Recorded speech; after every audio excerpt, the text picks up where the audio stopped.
Ayun, so update naman tayo sa ating inahing baboy. 112 niya ngayon. Ano dyan dyan? Ilawin natin. Madilim dito. Dito madilim. Papaliguan natin yung baboy natin ngayon. 111. Nakahiga na lang siya. 112 na pala. 112.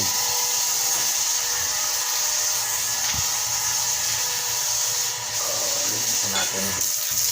Kung total mga anak, malinis siya.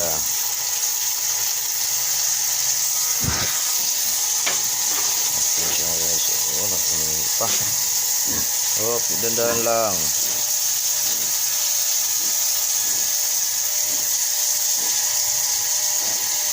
Ini isa natin paliguan kasi napakainit ng panahon ngayon dito sa amin kakapon. Ang init, sobrang init. Malamang na malamang sa ngayon init din kasi maaga pa lang maano na yung araw. Kailangan natin siyang paliguan.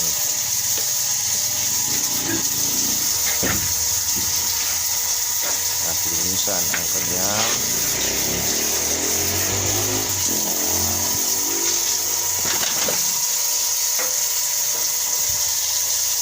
112 na siya ngayon guys. 112.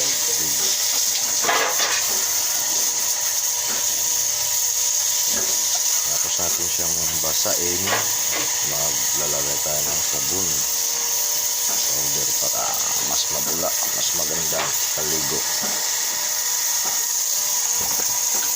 Pero malapit na ito mga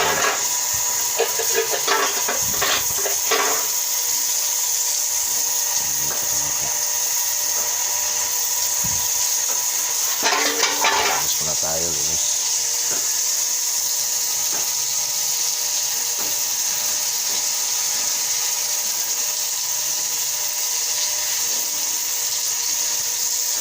Maganda kasi tama lang yung laki niya.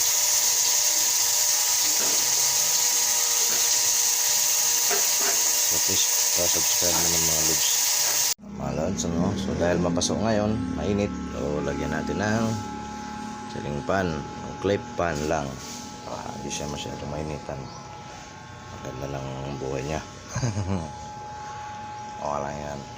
Makakabawi din tayo dyan. So mga lods, ano? Para hindi siya masyado mainitan, hindi siya hihingalin.